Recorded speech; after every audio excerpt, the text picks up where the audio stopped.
धारण करा रही। इत्थम दिव्य विचित्र वेश मधुरम तद गौर नीलम मिथा। विचित्र वेश से प्रिया प्रीतम का श्रृंगार करती। प्रेमावेश, सब सखियों को प्रेमावेश हो रहा है। प्रिया प्रीतम के सौंदर्य रूप माधुर्य श्रृंगार सेवा करके प्रेमावेश हसत किशोर मिथुनम दिव्या विचित्र छटा। सखियां प्रेमावेश में मेरे युगल सरकार दोनों परस्पर सेवा सुख स्वीकार करके मुस्कुरा रहे हैं। उनकी मुस्कुराहट, उनकी प्रसन्नता देखकर, अपने आराध्य देव को प्रसन्न देखकर जो दास को सुख होता है वो दास हृदय ही जानता है, दूसरा नहीं जानता। हसत किशोर मिथुनम दिव्या चित्र छटा। जब मुस्कुरा देते हैं तो दिशाएं प्रकाशित हो रही हैं। अरे ईश्वरों के ईश्वर बिहारी बिहारी जो हैं, श्रृंगार करके सखिया विराजमान किए। जब मुस्कुरा रहे सखियों की तरफ, हंस रहे, दोनों बात कर रहे, तो दंत पंक्तियों से तेज प्रकाशित हो रहा है। कांची नूपुर नाद रत्न मुरली गीतेन सम्मोह अच्छी वृंदावन चिद घन स्थिर चरम रंगे महाश्रीमती। अपने प्राणाराध्य युगल का श्रृंगार करके फिर सखियां शुरू करती हैं। कोई वंशी वादन सखियां, कोई मृदंग, कोई ढोल मंजीर, विविध वाद्य एक साथ बजे तो वृंदावन के पक्षियों का कलरव मानो राग रागिनी मूर्तिमान होकर, ऐसा नहीं कि चेपे, साथ संगीत के ऐसा मनोहर गूंज उठोए। प्रिया प्रीतम विराजमान सिंहासन पर, सब सखिया मनोहर संगीत, मनोहर वृंदावन के पक्षियों का कलरव, कैसी शोभा। इसी शोभा में तो रसिक जन डूबे रहते हैं। अनवाली मुख शब्द के मणिमय मिलन मृदंग ध्वनऊ। ऐसी मृदु मृदंग बाजती है कि आनंद प्रेम की उमगन हो जाए। बाजत मर्द मृदंग नाचत सबे सुधंग। ऐसा अनवाली मुख शब्द के मणिमय मिलन मृदंग ध्वनऊ। धिन धिलांग प्रियाजू की सखिया रंग जम गया, रंग जमा हुआ है। अखिल ब्रह्मांडों के ईश्वर प्रभु विराजमान, उनकी हृदय का मूर्तिमान प्रेम प्रियाजू, दिव्य वृंदावन नवनिभृत निकुंज, अद्भुत संगीत, फिर नृत्य, फिर गायन और फिर प्रोत्सार्य प्रविष्ट वज जवनिका मुत्कीर पुष्पांजलिम। सब सखियां हाथों में पुष्प लेकर युगल सरकार को पुष्पांजलि समर्पित करती। अत्याश्चर्य सुनृत्य हस्तक महाश्चर्यांग द्रग भंगिमऊ। नेत्रों का कटाक्ष, भ्रकुटी का संचालन, ग्रीवा की मुड़न, कर कमल, चरण कमल, ऐसा नृत्य सखियों का। फिर बाद में प्रिया जो बुला बुला के किसी को पान की बीड़ी, किसी को प्रसादी माला, अद्भुत सुख की वर्षा करती है। तुंगानंग रसोत्सवम भजति में प्राणद्वयम कहा कृति। ऐसे मैं अपने प्राणों के प्राण श्री युगल सरकार का कब भजन कर पाऊंगी कि मैं ऐसी उनकी सेवा करके उनको रिझाऊं। श्रीपाद प्रबोधानंद जी महाराज ऐसी आकांक्षा करते हैं। वही आकांक्षा हम सब की है कि हम अपनी प्यारी जू और प्यारे जू को ऐसे रिझा पाऊं।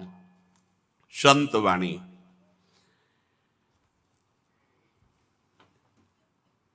यदि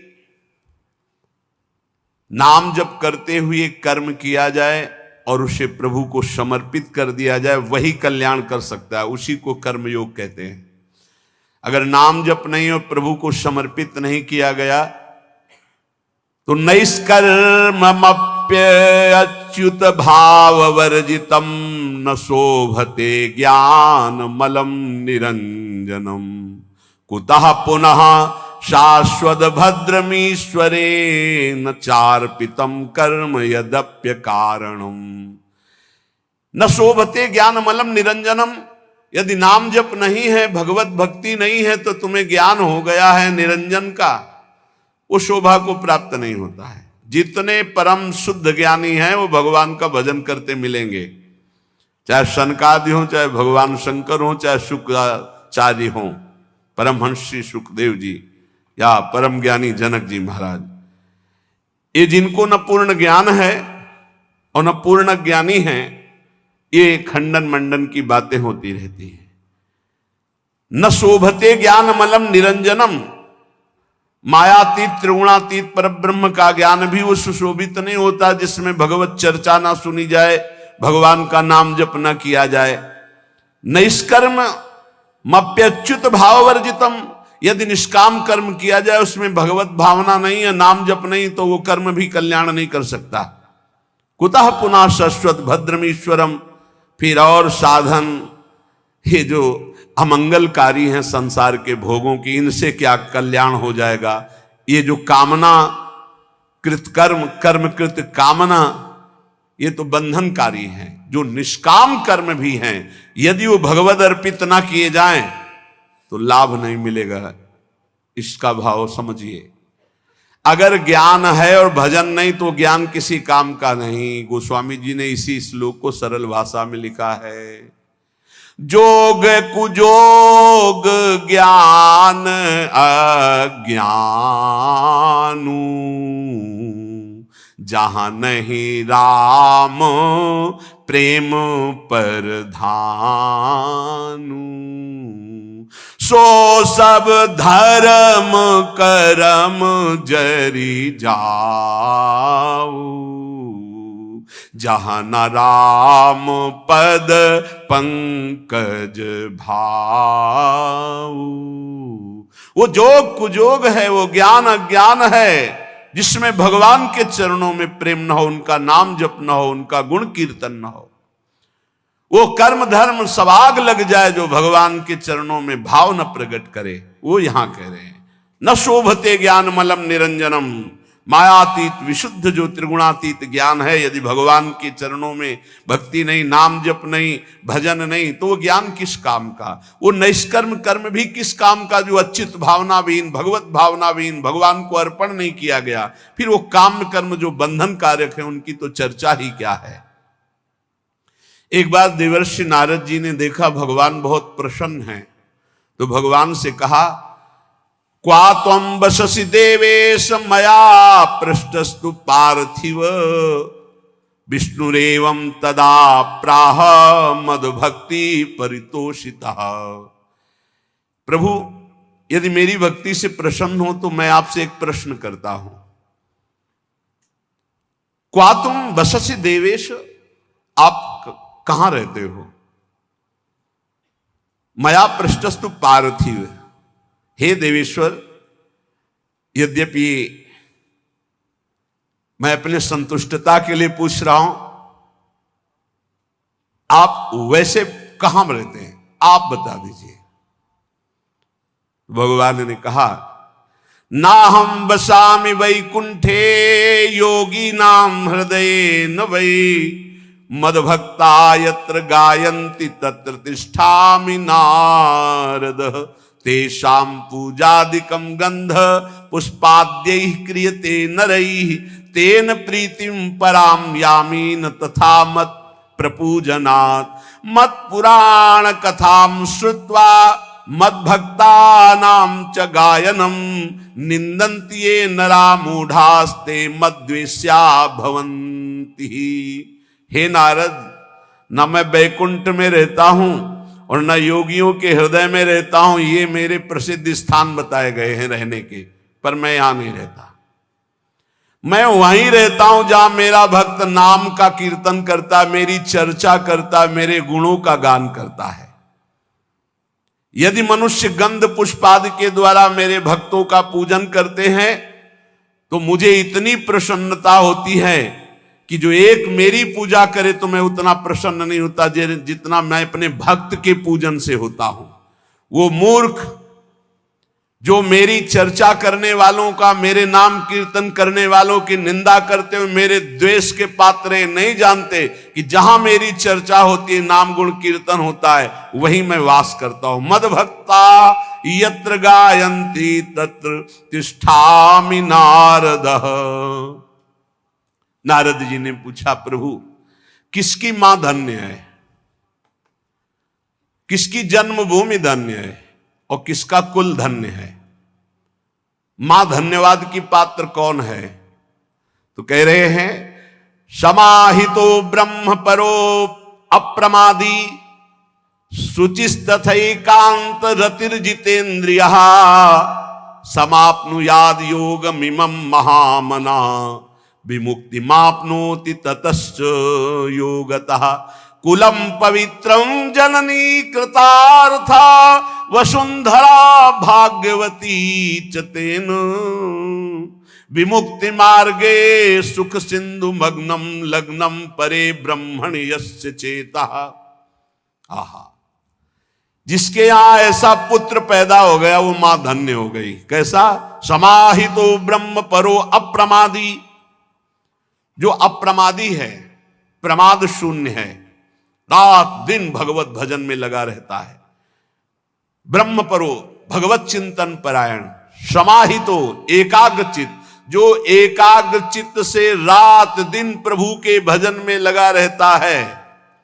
शुचि पवित्र शरीर से मन से, तथा एकांत एकांत चिंतन करने वाला, और जितेंद्रिय जो अपनी इंद्रियों को वश में कर लिया है। समाप्नुयाद योग मिमम महामना, जो मेरे ऐसे योग को प्राप्त हो गया। योग तेसाम सततयुक्ता नाम भजताम प्रीतिपूर्वकम ददामि बुद्धि योगम तम ये नमाम उपयांति ते। जो निरंतर भजन करता है उससे बड़ा कोई योगी नहीं।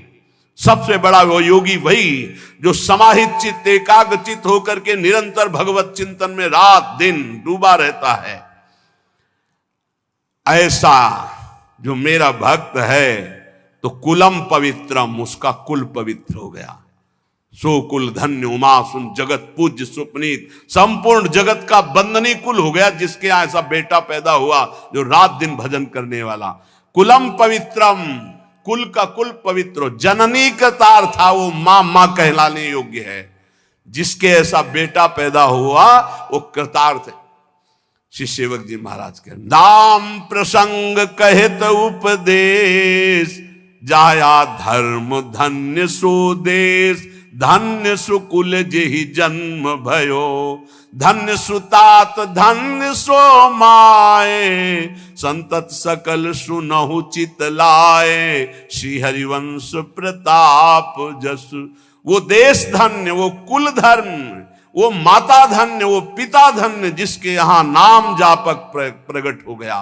रात दिन समाहितो ब्रह्म परो अप्रमादी, शुचिस्तथैकांत रतिर्जितेन्द्रियः समाप्नुयाद योग मिमम महामना विमुक्ति माप्नोति ततश्च योगतः। तो कुलम पवित्रम जननी कृतार्था वसुंधरा भाग्यवती च तेन।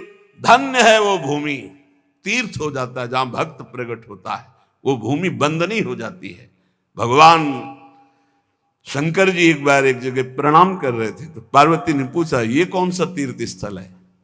तो उनका तीर्थ स्थल नहीं है, 1 सहस्त्र वर्ष बाद यहां एक भक्त पैदा होगा, 1000 वर्ष बाद। इसलिए मैं इस भूमि को प्रणाम करता हूं कि यहां एक महाभागवत प्रकट होगा। जिस भूमि में भागवत प्रकट होना है तो परम वैष्णवाचार्य भगवान श्री उस भूमि को नमन करते हैं। जो हरि का भजन करने वाले भगवान शंकर बहुत प्यार करते हैं उनको।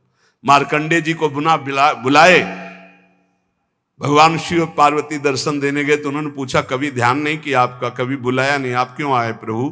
तो उनका जो मेरे हरि का भजन करता है उस पर मैं बहुत द्रवित होता हूं और अपने आप कृपा करता हूं।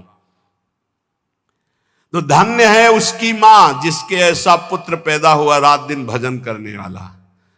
नहीं तो एक मां ऐसी भी है जो अभी सुनाया हमने कि एकांतिक में वो कह रहे थे कि माँ ने मोबाइल तोड़ दिया, अगर सत्संग सुनोगे तो मोबाइल तोड़ दियो। पिता ने कहा कि तुम्हें हमारी कसम अगर वृंदावन गए बाबा की बात सुनी। तो ये भी बात है एक।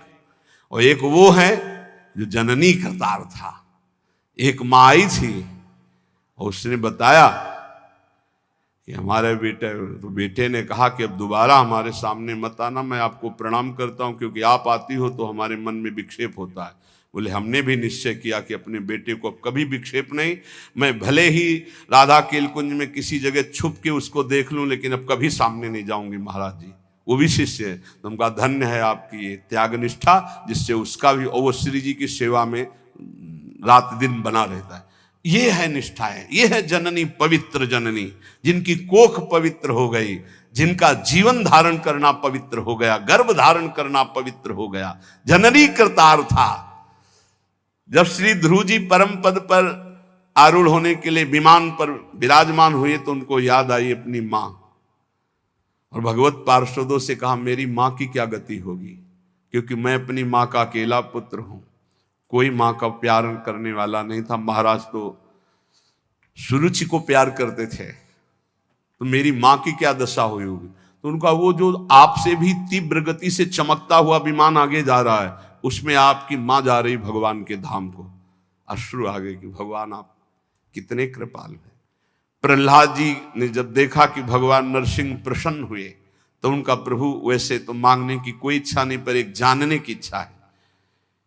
मेरा पिता कहलाने वाला हिरण्यकश्यप आपसे द्रोह करता है, आपकी निंदा की तो उसे अवश्य नरकों की प्राप्ति होगी।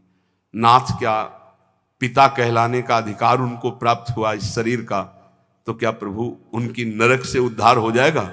तो उनका तुम्हारे जैसा पुत्र जिसका हो 21 पीढ़ियां परम पद पे चली जाती। हिरण्यकश्यप तो मेरा पार्षद है, मेरी केवल लीला के लिए वो ऐसा कर रहा है, वो तो परम पद का अधिकारी था, है और रहेगा। अरे तेरे जैसा भक्त पैदा हो जाए तो 21 पीढ़ियां उस कुल की उद्धार हो जाती है। जननी कृतार्था। अब वैष्णव किसे कहते हैं, कैसे आचरण हो जिन्हें वैष्णव कहा जाता है। बहुत सुंदर देवर्षि नारद जी परम वैष्णवाचार्य हैं, वो वर्णन करते हैं। प्रशांत चित्ता सर्वेषां सौम्या काम जितेन्द्रियाः कर्मणा मनसा वाचा परद्रोह मनिच्छवः दयार्द मनसो नित्यं स्ते हिंसा परांगमुखाः गुणेषु परकार्येषु पक्षपात मुदान्विताः सदाचार वदातश्च परोत्सव निजोत्सवाः पश्यन्तः सर्वभूतस्थं वासुदेव ममत्सराः। प्रशांत चित्ता, जो हर समय शांत चित्त रहते हैं, कैसी भी परिस्थिति हो, चाहे दुखद हो, चाहे विषम हो, चाहे जैसी परिस्थिति हो, संतुष्टा एन केन, ये परम गुरु मंत्र है, इसे पकड़ लो। कल हम उपासकों से कह रहे थे, शरीर का रोगी होना कोई खास बात नहीं, शरीरम व्याधि मंदिरम है, विचार रोगी ना होने पावे, तुम्हारा दिमाग रोगी ना होने पावे। ये कला है, कला परमार्थ की कला है, युक्ति से मुक्ति। हमारी प्रार्थना मान लीजिए, शरीर आज स्वस्थ है तो आप अपने दिमाग में एक कला पैदा कर लो कि तुम्हारा दिमाग कभी रोगी ना होने पावे। शरीर भोगी है, रोगी है, बड़ा नीच है, लेकिन दिमाग उत्तम विचार है, विवेक उत्तम है, गाड़ी पार हो जाएगी। हे, दिमाग रोगी नहीं है तो श्री जी की कृपा से, गुरु जी की कृपा से दहाड़ रहे। दिमाग रोगी हो जाए तो शरीर स्वस्थ होने पर भी डिप्रेशन में पहुंच जाओगे। घोर अस्वस्थ शरीर और दिमाग रोगी नहीं है तो मस्ती ही मस्ती है, दिमाग रोगी ना होने पावे। प्रशांत चित्ताः सर्वेषां सौम्याः, सौम्य शांत, संतुष्टा एन केनवा, ये वैष्णव का परम धर्म है। कैसी भी परिस्थिति हो, अशांति नहीं आनी चाहिए, और ये तभी होगी जब पाप कर्म नहीं होंगे। अगर पाप कर्म होंगे तो प्रशांत चित्ताः सौम्याः आप नहीं हो सकते, सौम्य नहीं हो सकते, प्रशांत चित्त नहीं हो सकते। आगे लिखा है काम जितेंद्रियाः, वैष्णव काम पर विजय प्राप्त किए होता, क्योंकि हरि का दास होता है। जहां काम तहां राम नहीं, जहां राम नहीं काम। वो काम का गुलाम नहीं होता वैष्णव कभी, वो हरि का गुलाम होता, हरि का दास होता है, इसलिए सारे विकारों पर वो विजय प्राप्त करता है। काम जितेंद्रिय, काम पर विजयी, काम विजयी होता है भगवान का भक्त। प्रशांत चित्त, सबसे सौम्य कोमल बर्ताव, और इंद्रिय विजयी, कर्मणा मनसा वाचा परद्रोह मनिच्छवः, शरीर से, मन से, वाणी से कभी किसी से दुश्मनी स्थापित नहीं करता वैष्णव। वैष्णव अजात शत्रु होता है। हरिवंश नाम लीन जे अजात शत्रु ते सदा, प्रपंच दंभ आदि दय तहां कछु न पेखे। हरिवंश नाम लीन, जो नाम जप करने वाले हैं, जो आचार्य शरणागत हैं, जो वैष्णव हैं, वो अजात शत्रु हैं। याद रखो, अगर आप किसी से द्रोह रखते हैं, दुश्मनी रखते हैं, तो आप वैष्णव नहीं, भगवान के प्रिय नहीं है। अद्वैष्टा सर्वभूतानां मैत्रः करुण एवच, निर्ममो निरहंकारा समदुःखः सुखा क्षमी। क्षमावान, सुख दुख में समान भाव रखने वाला, किसी से भी ममता और अहंकार न करने वाला, सबसे मित्रता और करुणा का व्यवहार करने वाला, कभी किसी से द्रोह न करने वाला भक्त मुझे प्राण प्रिय है।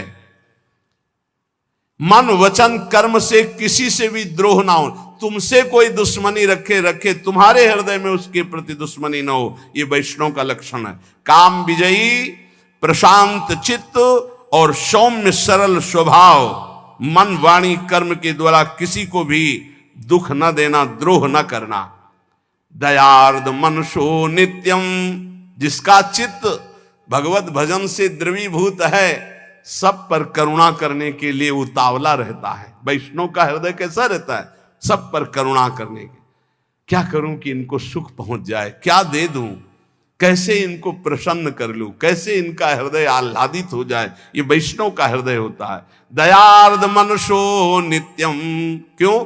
दया समुद्र भगवान का भजन करते तो उनके हृदय में दया की हिलोरे, करुणा की हिलोरे उठती है। स्तेयम हिंसा परांग मुखा, वैष्णव कभी चोरी नहीं कर सकता, वैष्णव कभी किसी की हिंसा नहीं कर सकता। गुणेषु परकारेषु पक्षपात मुदान्विता, वो सदैव भगवत पक्षपाती होता है वैष्णव। जो भगवान का नाम, भगवान का गुणगान करते, उन्हीं से हमारा संबंध रहता है। और जो भगवत विमुख हैं, जो भगवान की निंदा करते हैं, तो जाके प्रिय ना राम वैदेही, तजिए ताहि कोटि बैरी सम, कोटि बैरी सम, तजिए ताहि कोटि बैरी सम, यद्यपि परम स्नेही, जाके प्रिय न राम वैदेही। बोले पक्षपात मुदान्विता, भक्त का हृदय पक्षपाती होता है। श्री आचार्य चरण वल्लभाचार्य जी के एक बड़े पदाधिकारी शिष्य थे, तो एक गरीब शिष्य कर नहीं चुका पाया था, तो उसको बंदी बना करके जेल में डाल दिया। और फिर बड़ी भेंट लेकर के आचार्य चरणों में आए। पूज्य श्री वल्लभाचार्य जी ने कहा, तुम जानते हो जिसको जेल में डाला है वो कौन है? तो उनका हाँ भगवान। कौन है? तो नाम पता बताया। नहीं, कौन है? तो उनका दिमाग पहुंचा, उनका भगवान हमारा गुरु भाई है। हाँ, तो तुम्हारे भाई का अगर ऋण होता, कर ना चुका पाता, तो तुम जेल में डालते या कर चुकाते? उनका कर चुकाते। तो गुरु भाई के प्रति तुम्हारा बर्ताव क्या रहा? उसे जेल में डाल दिया। उठाओ भेंट अपनी, आज से जाओ, मैं तुम्हारा त्याग करता हूं। चरणों में गिर गए, प्रभु क्षमा करो, मैं तुम नष्ट हो जाऊंगा यदि आप त्याग कर दे, मेरा जीवन आप हो, मेरे से त्रुटि हो गई। तो बोले कर भरो जाकर और उसे मुक्त करो। वो गरीब है तो भाई की तरह बर्ताव करो। कह रहे पक्षपात मुदान्विता, वैष्णव पक्षपाती होना चाहिए। जो हरिवंश को नाम सुनावे, तन मन प्राण तासु बलिहारी, जो हरिवंश उपासक सेवे, सदा सेऊ ताके चरण विचारी। सेवक जी महाराज कह रहे, जो हरिवंश बोले तो तन मन प्राण न्योछावर कर दूं। गोस्वामी तुलसीदास जी कह रहे, तुलसी जाके मुख से धोखे निकसत राम, ताके पक्की पक्तली मोरे तनु की चाम। ये वैष्णव धर्म है। रामकृष्ण हरि कोई बोले उसके चरणों में झुकना आना चाहिए। अगर ऐसा नहीं तो आप वैष्णव नहीं हैं, आप भगवान के निज जन नहीं हैं। पक्षपात मुदान्विता, किसी वैष्णव को कष्ट है तो ऐसा समझो जैसे अपने ऊपर कष्ट है, अपने सगे भाई पर कष्ट है। सदाचार वदाताश्च परोत्सव निजोत्सवाः। सदैव सदाचार परायण, सदाचार सद महापुरुष जिन आचरणों को किए हैं उन्हें सदाचार कहते हैं। जिनको मना किया जाता है ऐसे आचरण न करो, ये न खाओ न ये पियो, ऐसे मत बोलो, ऐसे मत चलो, ऐसा मत करो, वो असद आचरण है। जिन्हें सद आचरण करने वाले महापुरुषों ने प्रमाणित किया वही सदाचरण करने चाहिए। वैष्णव कैसा होता है? बोले सदाचार वदातश्च।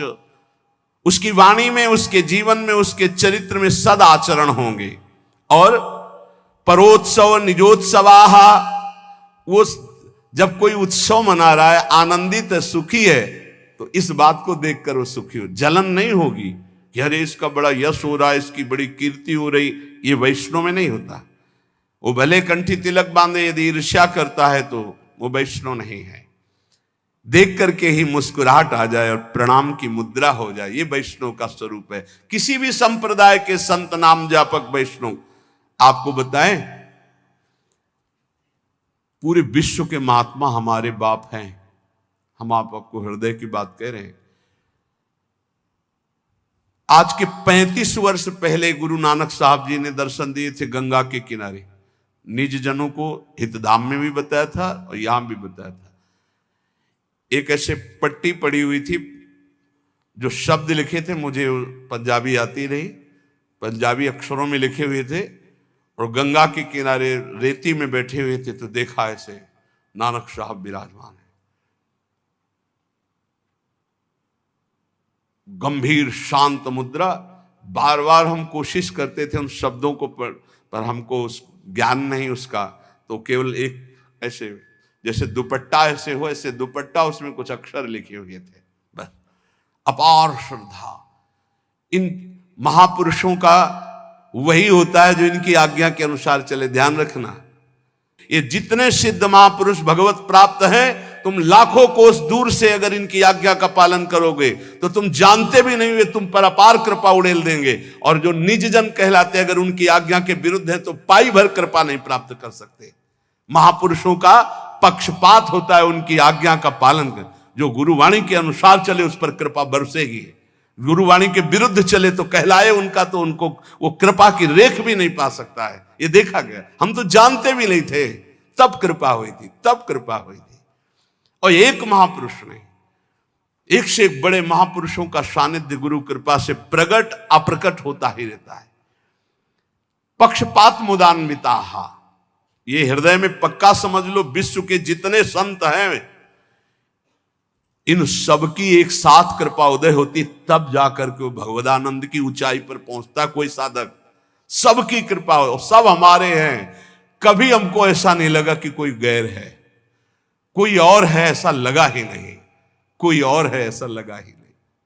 सच्ची तुम्हें कहते, जिधर देखो उधर अपना ही स्वामी नजर आ रहा है। सर्वान्वस्ततया निरीक्ष परम स्वाराध्य बुद्धिरो, मेरे आराध्य देव नजर। और इतना प्यार ये महापुरुष कर रहे हैं, तुम्हें हम कैसे बताएं? तुम्हें क्यों लगता है ऐसा? नहीं, ये सब हमारे हैं। ऐसा प्यार इनका उदय हो रहा है कि रोते ही बनता है बस, और कुछ नहीं बनता। ये सब हैं जिनकी समझ में आता हो कि अंतर्ध्यान हो गए, उनकी समझ में आता है वो हैं, अभी हैं, इसी क्षण हैं। ये सर्वव्यापी तत्व हो चुके हैं, यही हैं, जहां पुकारो वही विराजमान है। पक्षपात मुदान्विता, ये पक्षपाती हैं। किस बात के? जो इनकी आज्ञा का पालन करे, जो इनके उपदेश के अनुसार चले, उसके पक्षपाती हैं। परोत्सव निजोत्सवाः, वैष्णव दूसरों को सुखी देख करके सुखी होता है, दूसरों को देखकर जलता है, ऐसा वैष्णव नहीं होता। पश्यन्ता सर्वभूतस्थम वासुदेव ममत्सराः, वो सर्वत्र अपने आराध्य देव को देखता है। मेरे वासुदेव भगवान सर्वत्र विराजमान है। और दीनानुकंपिनो नित्यम भ्रशम परिहितैषिणः, वो सदैव दैन्य स्वयं होता है और दीनों पर अनुकंपा करता है। भ्रशम परिहितैषिणः, दूसरे के हित के लिए अगर प्राण देना पड़े तो दे देंगे। यही है संतों का धर्म। परहित लागी तजय जो देही। आज आप सुनेंगे कि संत में कितनी बलिदान की सामर्थ होती है। परहित लागी तजय जो देही, संतत संत प्रशंसहि तेहि। परहितैषिणः, दूसरे के हित के लिए, मंगल के लिए अपने प्राणों की आहुति दे दी महापुरुषों ने। राजोपचार पूजायाम लालनः स्वकुमारवत। वैष्णव अपने आराध्य देव को अपने पुत्र की तरह दुलार करता है, राजोपचार, अच्छी अच्छी सामग्रियों से। ये वैष्णव धर्म नहीं कि तुम हलवा और चाय गटक रहे हो, प्रभु को चिरौरी रखे आए गोपाल जी के सामने। रख दो चिरौरी, सुबह से शाम तक एक गिलास में पानी और चिरौरी, और तुम विविध पकवान पा रहे हो। ये वैष्णव धर्म नहीं, ये वैष्णव का स्वभाव नहीं होता। विषयी पुरुष है वो, वैष्णव का नाटक कर रहा है। वैष्णव कैसा? राजोपचार पूजायाम लालना स्वकुमारवत। जो कुछ हमारे पास है, तो जैसे हम अच्छे से अच्छे पदार्थ अपने पुत्र को पवाते हैं, ऐसे लिखा है स्वकुमारवत। स्वकुमारवत, अपने पुत्रवत भगवान की सेवा करें। कृष्ण सर्पादि उभयम बाहे परिचरन्ति। जो विषयी पुरुष है, पापी पुरुष है, अविवेकी पुरुष है, जो भगवान से द्रोह करने वाला है, उनसे ऐसे डरो जैसे काले सर्प से डरा जाता है। कृष्ण सर्पादि उभयम बाहे परिचरन्ति। दूर ही से भाग जाओ, उनका संग मत करो। ऐसे लोगों का संग न करे जो विषयी हैं, वो सर्पों से भी ज्यादा भयावने हैं। ये तुम्हारे दिमाग में विष चढ़ा देंगे। बोले विश्वेश्व विवेकानाम या प्रीति रूप जायते। जो भगवान के चरणों में प्रीति प्रकट करने वाले नाम गुण लीला चिंतन की चर्चा करते हैं, ऐसों का तो संग ठीक है, लेकिन जो भगवत विमुख हैं, विषयी हैं, नाना प्रकार के कामादि दोषों से युक्त, उसी की चर्चा, उसी को देखना, उसी को बोलना, ऐसे लोगों से दूर रहे। वितन्वन्ते हिताम प्रीतिम सति कोटि गुणाम हरऊ। भगवान से भी बढ़कर करोड़ों गुना भगवान के भक्तों में प्रीति होनी चाहिए। ये सिद्धांत है वैष्णव का। मोरे मन प्रभु अस विश्वासा, राम ते अधिक राम कर दासा। भगवान स्वयं श्री राम जी सबरी माता के सामने कह रहे, सातों समूह मुहि मैं जग देखा, मोते अधिक